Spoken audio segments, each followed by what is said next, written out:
There he is. Golly, that sounded dumb. All right, guys, let's talk about fishing in February. Now, I'm going to give you my top 5 baits for the month of February. Now, remember, my top 5 might vary from anyone else's. It's just what I have confidence in, and hopefully it will help give you some confidence. If you're new to the channel, please hit the thumbs up, hit the subscribe button. It really helps the channel out, and I greatly appreciate it. So do that for me, and let's get into the month of February.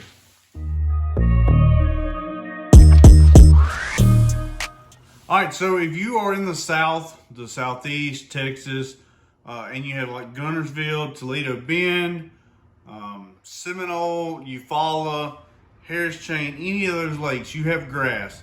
And that's what these fish they're moving to, or they're already in it in some places. So my number 1 bait for February is going to be a swim jig. Now, I like the white and the white and chartreuse, the brighter colors, just simply because I can see it. I can watch it as I take it along. It's kind of fun. It's kind of like watching a topwater bait. You can see the strike. However, a lot of the times in February, I will change over to like a brim or a bluegill pattern, just because that is the forage that bass are keying on in February. All right, so I've went over my swim jig rod a few times. However, it's just simply a 7-1 medium heavy fast action. This is the FX Extreme Angler Series rod. It's a great rod. I have it paired with I want to say this is an 8-2-1 Shimano SLX. This is the 150 XG. I have it lined with 65-pound braid. It's pretty simple. It's a great setup. I can put together 2 or 3 of these for fairly inexpensive, and that's what I love about them. Some people don't like the SLX. I think it's a great reel for the price.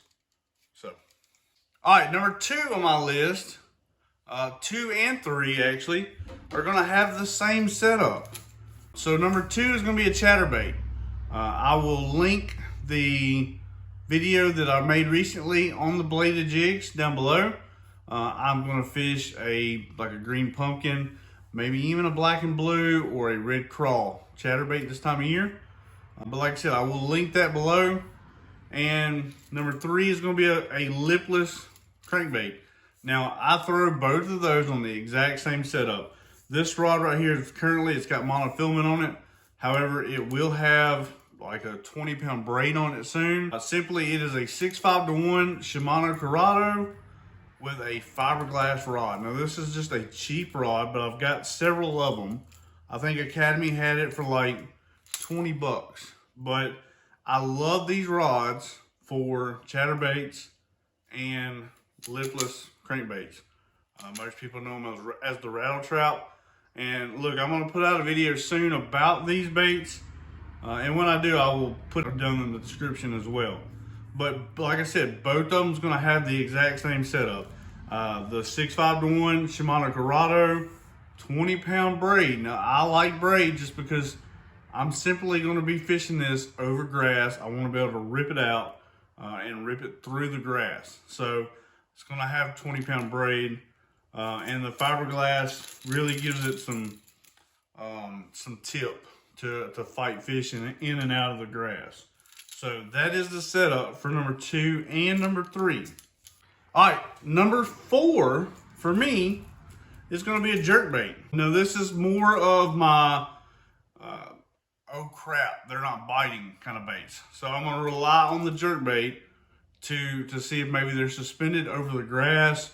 Maybe they pulled off a little bit on the points, stuff like that. Now I have a 6.2-1 Shimano core, and this is honestly just a cheap Academy. It really wasn't cheap. It was just an Academy inshore rod. It's a 6.9 medium light rod, and it does absolutely everything I want it to do. Now I will be upgrading this probably soon for an FX, the Extreme Angler Series, but this rod has done exactly what I like. I like a 6.9, 6.10, something that I can slap down and I'm not beating the water every time with the tip of the rod.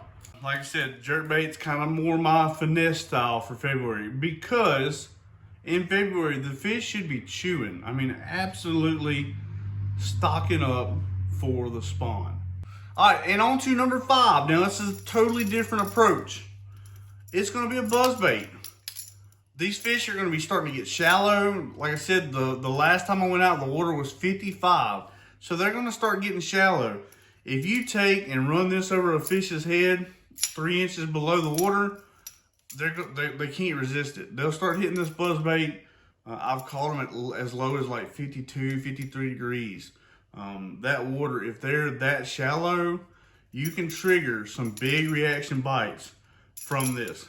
So now for my buzzbait setup, it's a lot different than, or I feel like it's a lot different from what I hear most people say their buzzbait setup is.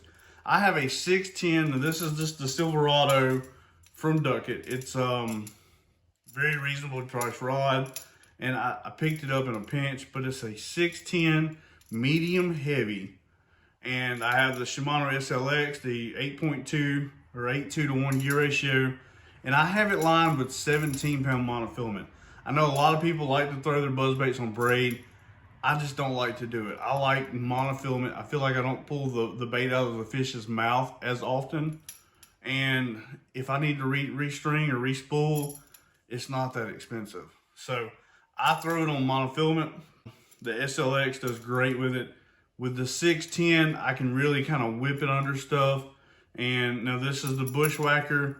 So I've got the grub on the back, so it'll skip under docks.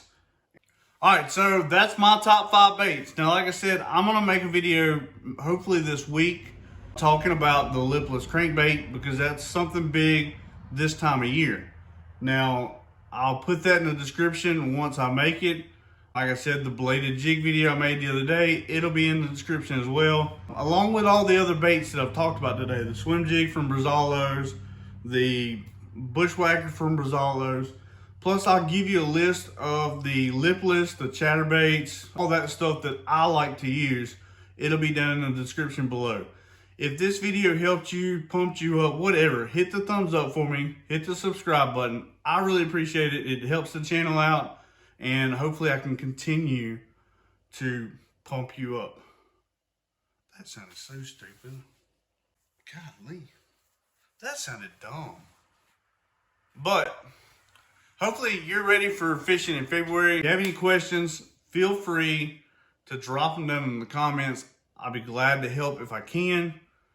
If I can't, look, I'll tag someone who can. So until next time, guys, I appreciate it, and later.